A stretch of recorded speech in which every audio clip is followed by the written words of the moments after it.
ആണോ? എന്തിനാണ് രാവിലെ? എന്തിനു പറയാണ്ടേ, കളിക്കൊന്നും പറയാൻ കയറിയതാണ്. നാട്ടുകാർ മൊത്തം കൊണ്ടുപോയി. ഞാൻ എന്ത് നട്ട് വളർത്തിയാണോ എന്തോ. കാക്കകളാണെങ്കിൽ പുല്ല് എന്നെ കൊട്ടി ഒരു പരുവാക്കി നിൽക്കുകയാണ്. അണ്ണൻ എന്നെ വിളിച്ചത്? പറയാ, നീ എന്നെ ഇറക്ക്. ഓ, മുടിഞ്ഞ വെയിറ്റ് തന്നെ. അതെ, വിഷുവായിട്ട് കണി വയ്ക്കാൻ എനിക്ക് പൈസ കയ്യിലില്ല. അണ്ണാ, ഒരു ഐഡിയ ഉണ്ട്. മറ്റേതുപോലെ ആവുമോ? അവിടെ അണ്ണന് കൃഷ്ണൻ്റെ വേഷം കിട്ടാൻ പറ്റും. എന്തിന്? എങ്കിൽ നമുക്ക് കുറേ വീടുകൾ കയറാം, പൈസയും പിരിക്കാം, കണിയും വയ്ക്കാം, കൈ നീട്ടം കിട്ടും. സംഗതി കൊള്ളാം. പക്ഷെ സുഭദ്ര കളിക്കൂടെ? അവളെ സ്വഭാവം നിനക്കറിയാലോ. ശരിയാവില്ല. എൻ്റെ പൊന്നെണ്ണ, ഞാൻ അതിൽ കൂടെ വരുമ്പോൾ സുഭദ്ര വെച്ച് ഓട്ടോ കയറി പോകുന്നുണ്ട്. എപ്പോ? ഞാൻ ആ ജംഗ്ഷനിൽ വെച്ചിട്ടുണ്ട്, ഓട്ടോ പിടിച്ച് കയറി പോകുന്നത്.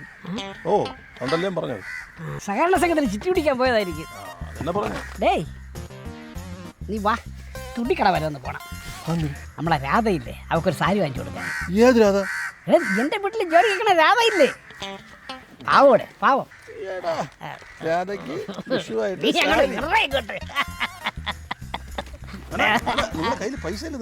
പൈസയൊക്കെ ഞാൻ കടം വാങ്ങിക്കാതെ, നീ പോ അങ്ങോട്ട്.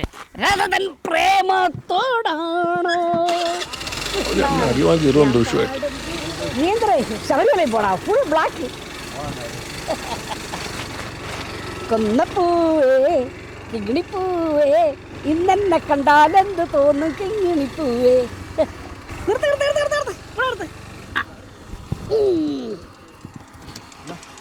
ഇനി നീ അങ്ങോട്ട് വരണ്ട, നിനക്ക് കാണാനുള്ള പ്രായമൊന്നും ആയിട്ടില്ല കേട്ടാ. പിന്നെ ഉള്ള ചോമേ സുഭദ്ര വരുമോ നോക്കണേ കേട്ടാ. കുന്നപ്പൂ നിറമുള്ള കുന്നി കുരു കവിളുള്ള രാധമ്മേ നീ എന്റേതല്ലേ, രാധേ രാധമ്മ സുഭദ്രാമ്മ.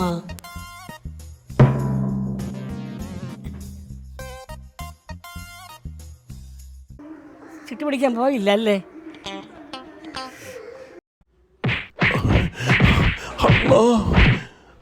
വിഷുവായിട്ട് അണ്ണൻ്റെ ആദ്യം എടുത്തോണ്ട് പോയാ. അയ്യോ, സുഭദ്ര കണ്ണപ്പണ്ണ, ഇത് അണ്ണൻ്റെ ഐഡിയ ആയി പോയി.